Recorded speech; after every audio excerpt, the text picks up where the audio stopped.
Hi dears, അസ്സലാമു അലൈക്കും, welcome back. അപ്പോൾ നമ്മുടെ പുതിയൊരു വീഡിയോയിലേക്ക് എല്ലാ കൂട്ടുകാർക്കും സ്വാഗതം. എത്ര അഴുക്ക് പിടിച്ചതും കറ പിടിച്ചതുമായ ചവിട്ടികൾ നല്ല പാല് പോലെ വെട്ടിത്തിളങ്ങാൻ ഈ ഒരൊറ്റ സൂത്രം ചെയ്താൽ മാത്രം മതി.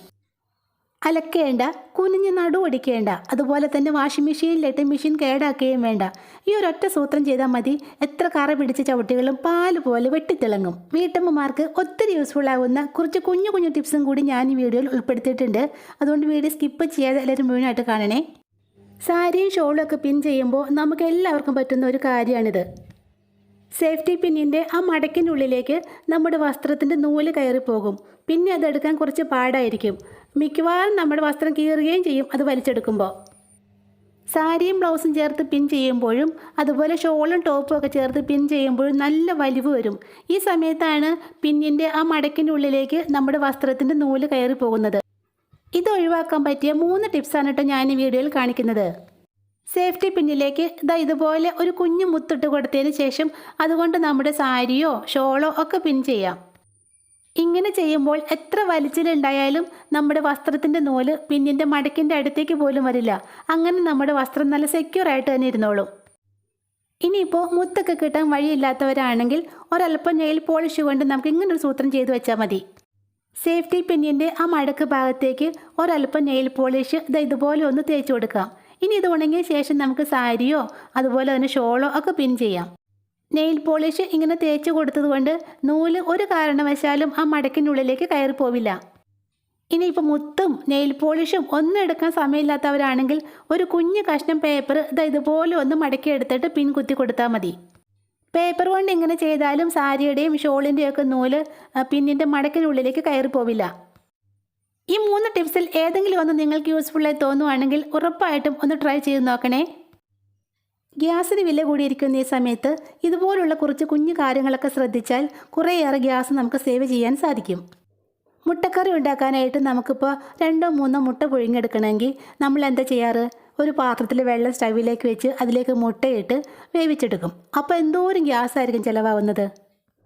കുക്കറിലേക്ക് ഇട്ട് ഒരൊറ്റ വിസിലിൽ നമുക്ക് മുട്ട വേവിച്ചെടുക്കാം കേട്ടോ. പക്ഷെ അന്നേരം നമുക്ക് ഗ്യാസ് ഒത്തിരി ചിലവാകും. ഇങ്ങനെ ഒരു സൂത്രം ചെയ്താൽ ഗ്യാസ് ഒട്ടും തന്നെ ചിലവാകാതെ 3-4 മുട്ടകൾ ഒറ്റ അടിക്ക് തന്നെ നമുക്ക് വേവിച്ചെടുക്കാൻ സാധിക്കും. അരി വേവിക്കുന്ന സമയത്ത് നമുക്ക് പുഴുങ്ങിയെടുക്കാൻ ആവശ്യമായ മുട്ടകൾ നന്നായിട്ട് കഴുകി വൃത്തിയാക്കിയ ശേഷം ഈ കഞ്ഞിയിലേക്ക് ഇട്ട് കൊടുത്താൽ മതി. പെട്ടെന്ന് തന്നെ അത് വെന്ത് കിട്ടും. അതുപോലെ തന്നെ പുട്ടും ഇടിയപ്പവും ഒക്കെ ഉണ്ടാക്കുമ്പോൾ നമുക്ക് മുട്ട പുഴുങ്ങിയെടുക്കണമെന്നുണ്ടെങ്കിൽ അതൊക്കെ വേവിക്കാൻ വെക്കുന്ന വെള്ളത്തിലേക്ക് നമുക്ക് പുഴുങ്ങാൻ ആവശ്യമായ മുട്ട ഇട്ട് കൊടുക്കാം. ഇങ്ങനെ ചെയ്താൽ ഒരു തുള്ളി ഗ്യാസ് പോലും ചിലവാക്കാതെ നമുക്ക് എത്ര മുട്ട വേണേലും പുഴുങ്ങിയെടുക്കാം. ഗ്യാസ് സേവ് ചെയ്യാൻ പറ്റിയ നല്ലൊരു ടിപ്പാണ് കേട്ടോ ഇത്. അറിയാത്തവരുണ്ടെങ്കിൽ ട്രൈ ചെയ്ത് നോക്കണേ. ഞാനിപ്പോൾ വെറും 3 മിനിറ്റ് മാത്രമേ മുട്ട കഞ്ഞിയിലിട്ട് വേവിച്ചെടുത്തുള്ളൂ. നിങ്ങൾക്കിത് നന്നായിട്ട് പുഴുങ്ങി കിട്ടണമെന്നുണ്ടെങ്കിൽ 5-6 മിനിറ്റ് കഞ്ഞിയിലിട്ട് വേവിച്ചെടുത്താൽ മതി. പിന്നെ പുതിയ മുട്ടയാണെങ്കിൽ മാത്രമേ കഞ്ഞിയിലേക്ക് ഇട്ട് വേവിക്കാൻ പാടുള്ളൂ.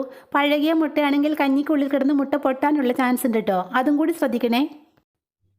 അലക്കാതെ, കൈ കൊണ്ട് ഉരയ്ക്കാതെ, കുനിഞ്ഞ് നടുവൊടിക്കാതെ, അതുപോലെ തന്നെ വാഷിംഗ് മെഷീനിലിട്ട് മെഷീൻ കേടാക്കാതെ എത്ര കറയും അഴുക്കും പിടിച്ച ചവിട്ടികളും മിനിറ്റുകൾക്കുള്ളിൽ തന്നെ നല്ല പളാന്ന് വെട്ടിത്തിളങ്ങാനുള്ള അടിപൊളി ടിപ്സാണ് കേട്ടോ ഇനി പറയുന്നത്. ബാക്കിലെ ഇറയത്ത് ഇടുന്ന നല്ല അഴുക്ക് പിടിച്ച ഒരു ചവിട്ടിയാണ് കേട്ടോ ഞാനിവിടെ എടുത്തിട്ടുള്ളത്. ഇത്രയും അഴുക്ക് പിടിച്ച ചവിട്ടി ക്ലീൻ ചെയ്തെടുക്കാനായിട്ട് നമുക്ക് സോപ്പ് പൊടിയോ ഒന്നും തന്നെ ആവശ്യമില്ല. നമ്മുടെ എല്ലാവരുടെയും വീട്ടിൽ വെറുതെ വലിച്ചെറിഞ്ഞ് കളയുന്ന ഇതൊരെണ്ണം ഉണ്ടെങ്കിൽ എത്ര അഴുക്ക് പിടിച്ച ചവിട്ടിയും സോപ്പ് പൊടിയും ഒന്നുമില്ലാതെ തന്നെ പാല് പോലെ വെളുപ്പിച്ചെടുക്കാൻ സാധിക്കും. ടൂത്ത് പേസ്റ്റിൻ്റെ ഇത്തരം കാലി കവറുകളൊന്നും ഇനി ആരും വെറുതെ വലിച്ചെറിഞ്ഞ് കളയണ്ട കേട്ടോ. അതുകൊണ്ട് നമുക്ക് ഒരു 100 കാര്യങ്ങൾ ചെയ്യാൻ സാധിക്കും. ടൂത്ത് പേസ്റ്റിൻ്റെ തീർന്നു പോയ 2 കവറുകളാണ് ഇതിനായിട്ട് ഞാനിവിടെ എടുത്തിട്ടുള്ളത്. കവറുകൾ രണ്ടും ഒന്ന് മുറിച്ചെടുത്തതിന് ശേഷം നമുക്ക് അതിനുള്ളിലെ പേസ്റ്റ് എല്ലാം തോണ്ടിയെടുക്കണം. ഇത് കണ്ടോ, ഇതിനുള്ളിൽ നിറയെ പേസ്റ്റ് ഉണ്ട്. ആ വക്കിനകത്തൊക്കെ ഇഷ്ടം പോലെ പേസ്റ്റ് ഇരിപ്പുണ്ട്. പാത്രത്തിലേക്ക് കുറച്ച് വെള്ളം ഒഴിച്ചതിന് ശേഷം കൈകൊണ്ട് നമുക്ക് ആ പേസ്റ്റൊക്കെ നന്നായിട്ടൊന്ന് ഇളക്കിയെടുക്കാം. 2 ട്യൂബിലെയും പേസ്റ്റ് എടുത്തിട്ടുണ്ട്. ഇനി നമുക്കിതിലേക്ക് 2 ഐറ്റംസ് കൂടി ചേർത്ത് കൊടുക്കണം. ഏകദേശം 1/2 ടീസ്പൂണോളം ബേക്കിംഗ് സോഡ നമുക്ക് ഈ പേസ്റ്റ് ലൈനിലേക്ക് ഇട്ട് കൊടുക്കാം. അതുപോലെ തന്നെ ഒരടപ്പ് വിനാഗിരിയും കൂടി ചേർത്ത് നമുക്ക് ഈ ലൈന് നന്നായിട്ടൊന്ന് ഇളക്കി മിക്സാക്കി എടുക്കണം. പേസ്റ്റിൻ്റെ ചെറിയ കട്ടകളൊക്കെ ഉണ്ടാകും. അതൊക്കെ നന്നായിട്ട് ഇളക്കി അലിയിച്ചെടുക്കണം. ഒരു പഴയ ബക്കറ്റിലേക്ക് നമുക്ക് ഈ ലൈൻ ഒഴിച്ചതിന് ശേഷം നമ്മുടെ അഴുക്കും കറയും പിടിച്ച ചവിട്ടികൾ ഇതിലേക്ക് ഇട്ട് കൊടുക്കാം. നല്ല തിളച്ച വെള്ളം ഒഴിച്ച് കൊടുക്കുകയാണെങ്കിൽ വെറും 10 മിനിറ്റ് കൊണ്ട് തന്നെ നമ്മുടെ ചവിട്ടിയിൽ അഴുക്കെല്ലാം ഇളകി കിട്ടും. പക്ഷേ ഞാനിവിടെ തണുത്ത വെള്ളമാണ് കേട്ടോ ഉപയോഗിക്കുന്നത്. ചവിട്ടി മുങ്ങിക്കിടക്കാൻ ആവശ്യമായ വെള്ളവും കൂടി ഇതിലേക്ക് ഒഴിച്ചു കൊടുക്കണം.